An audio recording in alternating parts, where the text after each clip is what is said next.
All right, man. Today we got The Truth About Drone Deliveries by Marques. Is that really a thing? Like, DoorDash gonna drone you your food? You're gonna have to pay premium for that, but let's watch this together. All right, so you see this? Yeah, I see it. This is a drone. Right. And when I say drone delivery, I think most people picture something like this trying to deliver packages, Yeah. which is just, that's ridiculous. That's way too much. But the thing is, I've been looking into drone delivery for the past little bit, and it is very, very different than that. And I also thought we were supposed to have drone delivery by now. So let's talk about it.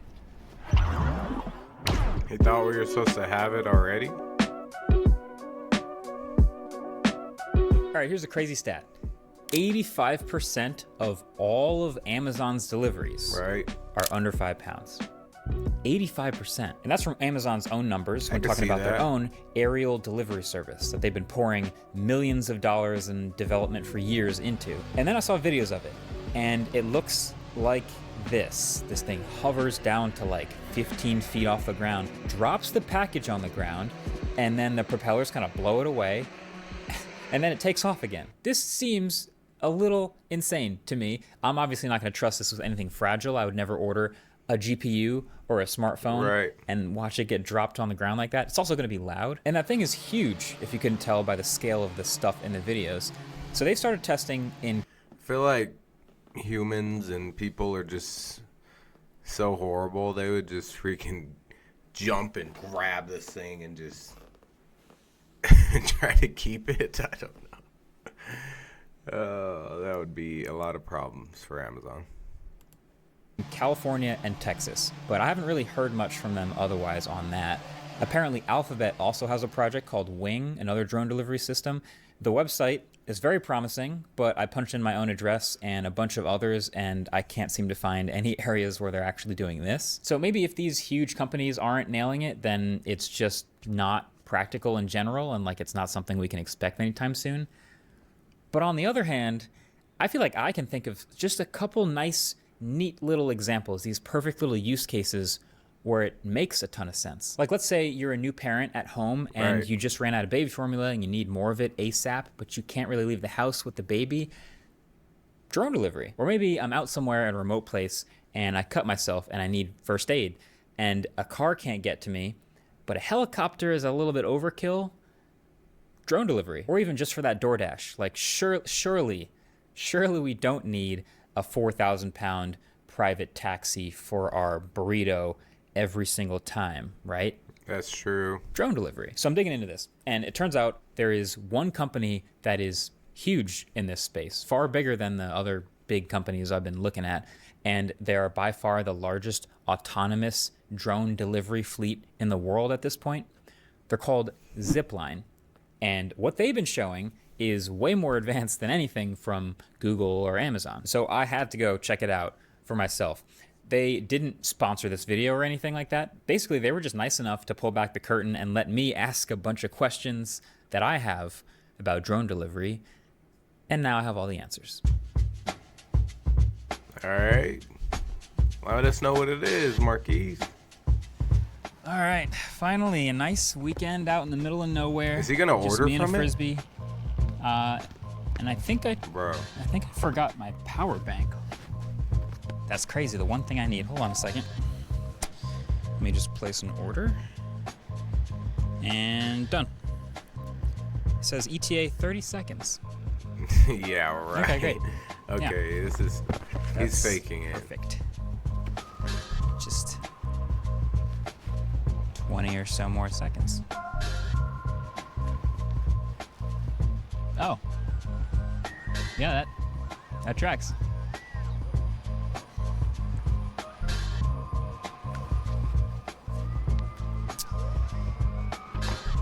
Yep. Appreciate you. Yeah, right. People would steal that robot. That's exactly what I needed. Let the vacation begin. Like I said, probably one of the coolest things I've ever seen. Very advanced. Now, Zipline has been doing autonomous drone deliveries since 2016, but it didn't start off this advanced. Their first generation product matured into this thing right here, known as Platform 1. Less of a drone, more of a fixed wing autonomous aircraft, but it was assembled on launch site with whatever cargo is going into it, launched from a giant slingshot, dropped to the delivery location by coming out of the bottom of the drone with a parachute, and then it would turn around and fly back home, where it was caught out of the air by a huge string on a hook at the tail of the craft. I got to watch them demo all of this. Bro, he went there? It is exactly as insane as it sounds. Like, the launch is crazy. It basically slingshots it from 0 to 60 miles an hour in a quarter of a second. And the catch is even more insane. If you watch it in slow motion, these arms holding onto the wire actually move at the last second to snag the drone out of the air with precision. And there's millions of other tiny, impressive pieces of tech that make Bro, how would they make that? That's insane. This work. As complicated as this is what essentially became the first autonomous drone delivery system at scale. And it's had massive success delivering blood and other medical supplies to hospitals around Rwanda. So it's saved thousands and thousands of lives to this point, and actually continues to this day. There's a Real Engineering video from 6 years ago about this. There's also a Mark Rober video from 1 year ago. They both show this really well. I'll leave those videos linked below the like button. But they've iterated since then. And now their current generation, aka Platform 2, is just incredible. This is the most advanced drone delivery system we've ever seen. So it's made up of one drone with both articulating propellers and a fixed wing, and then a smaller sort of droid that ziplines out of the bottom of it to gently place the delivery on the ground with dinner plate precision, hence the name Zipline. So here's a closer look at the drone P2 in its docking station. So it's actually docked from the top, and this is where it takes off from and comes back.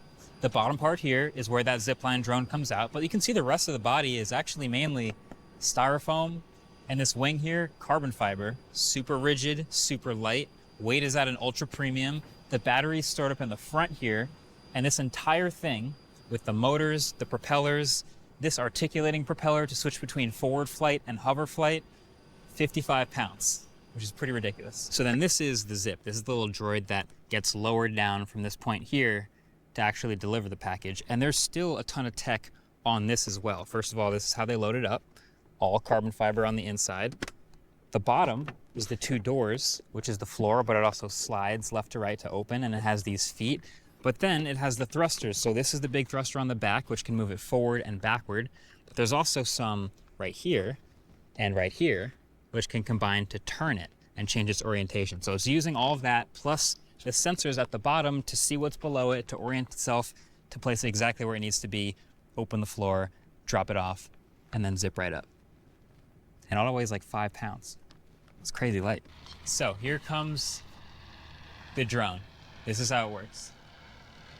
It's relatively quiet. It's gonna stay about 100 meters off the ground, about a football field, right? So then, once it's narrowed down exactly where it's going to lower the zip line, it knows exactly where it wants to drop it. So it's not like it'll accidentally end up on the roof or in the pool or some random place. Okay, now any second it should start dropping. There it goes. So it actually descends that's pretty actually quickly, insane. which I guess shouldn't be surprising. It's gravity assisted.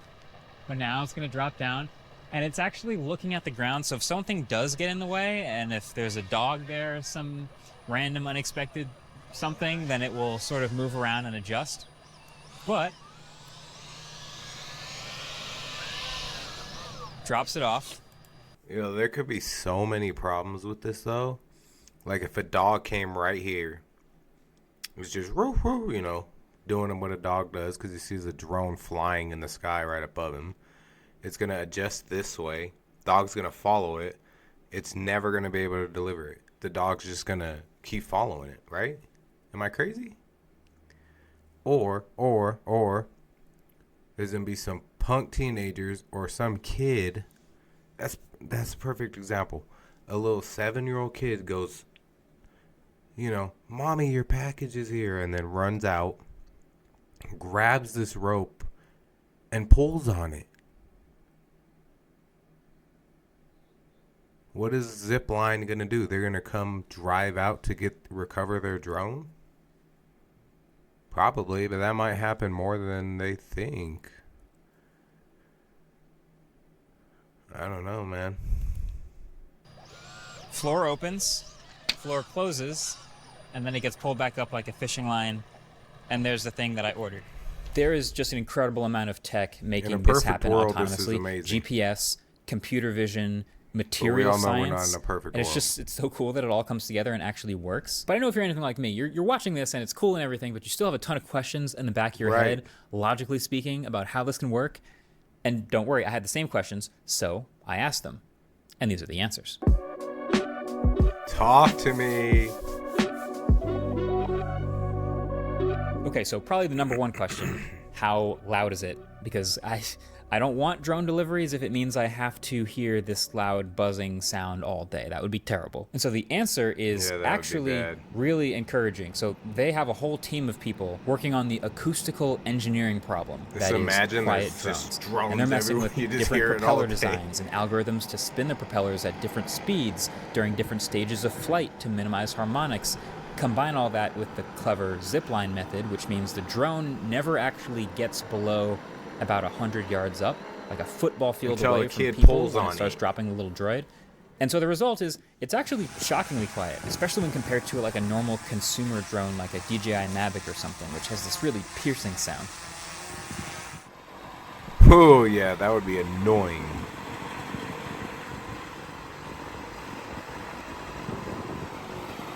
Okay, then another question. How long does a drone delivery actually take? So let's just stick with the classic food delivery example, right? So first of all, the restaurant still has to make the food. That takes the same amount of time. Then they have to get it picked up by the drone. Now, there's a theoretical future where restaurants and other small businesses can have this drop-off point that's essentially a hole in the wall that they just put the order in for the drone to pick it up from. It would have to be relatively inconspicuous, but even for companies that don't want to do all that, they've prototyped these standalone passive structures. So the idea is to make it easy for the restaurant to just walk outside and leave the package in the structure where the drone can pick it up with the zipline system. I actually saw a demo of this working as well, and it was technically pretty impressive. They'll each have their own little thing. The average food app delivery is 3 to 5 miles, and so that's well within the 20-mile range of this thing. And they cruise at 70 miles an hour. So theoretically, there's a world where you order something online, and once it's packaged, you get your delivery in 3 to 5 minutes. So, okay, then what if it's windy or raining? Can it still work? Turns out, yeah, absolutely it can. Not only are these things rock solid, but they're designed specifically to be able to fly in basically anything short of hurricane force winds. Like I said, they cruise at 70 miles an hour, so they have some power. And the whole thing is waterproof the same way a car is waterproof. Like, it has to be able to withstand getting pelted by water at every angle. And I did witness a pretty windy delivery before we started rolling our cameras. It was also at night, but the thing dropped down our food successfully right in front of us, and it was fine. Really, the goal should just be able to do anything that a regular delivery truck could do, plus all the benefits of being cheaper, quieter, faster, fully electric, and working 24/7. So then the elephant in the room question is just basically, is it safe? Like, I think everyone's basically wondering, could one of these drones potentially fall out of the sky? Like, what if a propeller breaks or something? And so, as you can imagine, the people designing this system know this is a huge deal and they want to avoid any sort of liability issues. So they have engineered this system to be absolutely ridiculously bulletproof. There's redundancies through every critical system and all the wiring. So they told me you can literally cut a wire inside this thing and it'll still fly home. It can lose not one, but 2 propellers and still fly home. And the internal systems are performing 500 safety checks per second. And of course is doing autonomous obstacle avoidance and even talking to other zipline drones in the area to do these coordinated movements. So it's not going to hit a bird. But then, okay, of course, if all else fails, there is a parachute system. So if it must fall out of the sky, it will at least fall slowly. The end result, or at least the current result, is they have flown 100 million miles so far with 0 safety incidents involving humans. It's 100 million miles? It's a pretty good start. Now, it's still early, and there's notoriously always a difference between testing and real life. But they have tested heavy crosswinds. They've tested obscured weird landing spots changing, someone pulling on the zip line while it's delivering, Yeah. all that stuff. In case you're wondering, it'll just cut the zip line free if it detects that to avoid crashing at all costs. It'll cut the zip line? Okay. Okay, so I've seen a lot here. The evolution from their first generation to the second generation Bro, I vehicle, wanna see where their this goes massive in testing facility 20 with all years. these docks and dozens of drones launching and flying 30 simultaneously, and their manufacturing facility too, the component testing, acoustic engineering. Big shout out to Zipline for pulling back the curtain on all the work they've been doing and how far they've come. It was cool to see this stuff. So now in my head, I'm trying to fast forward a few years and imagine a future where this is successful. Like, what does that world Right. actually look like? And I think there's a path to this being real. I've spoken to doctors and hospitals in Rwanda who vouched very directly for countless lives saved by drones delivering blood for transfusions or anesthesia drugs for emergency surgeries. So that's a pretty obvious and convincing use case that this will continue to be useful. This won't replace Amazon deliveries for people who live in apartments or people who live super That's far so from true. retail shops. But for certain specific deliveries, I think the benefit is undeniable. There's no human needed. It's dramatically cheaper. It's much faster. It's quiet. It's emissions free. And it works 24/7. It also turns out Rwanda was a pretty ideal first place to start testing. Small country, hilly, lots of thunderstorms, windy, and also with a government that's willing to work with them on a lot of regulation. Because regulation, especially in the US, like it's So you wouldn't be able to use this like if you lived in an apartment, building B, it can deliver to building B, but third floor, apartment 107 or 307. So what it would have to do is you can only put a building, and if it's a shared building, like it can only deliver to the front door of the building. And the drone obviously is smart enough where it can tell them, hey, we're about to drop your package off in 5 minutes. You come outside, wait for it to land, boom. I can see this, man. I can see it happening. a lot of work. There's the different classes of airspace, all the different rules. So just in general, that's something you need like an entire department for. So ultimately, here's my take. Drone delivery, super cool, very technically impressive. It's not going to be for everything. Like trucks Right. aren't going anywhere, but for very specific deliveries that are both small and time sensitive, drone delivery can actually make the most sense. Like I'm picturing I fly to some tech event somewhere. I didn't rent a car. I've gotten there with my camera, but I forgot my memory card and I need it pretty quick. Drone delivery. Like fly the thing to wherever I'm at, drop it off. I would love to live in a world where that is possible. Like this very much feels like it unlocks a new dimension of travel for a few specific things. Some things that were impossible or impractical with a vehicle. And also some things where it literally means one less vehicle on the road. And it was cool to see a relatively small company innovating and competing with the big dogs on this. Now, I've seen these things fly high enough and fast enough that they're basically invisible in the sky before they come down to do the delivery. So I'm not worried as much about noise pollution, but I am a little bit about visual pollution, particularly in the night sky. Like in the same way that like That's Starlink true. is incredibly useful for internet around the world, but is concerning for the view of the night sky. But that's a whole nother video for another day. But yeah, only time will tell if people are ready for this. Thanks for watching. Catch you guys in the next one. Great video, bro. That's so interesting. Just imagine drones delivering you some food, bro. Man, what the future can hold. Let me know what you guys think about that. Great video, Marques. Thank you guys for watching. See ya.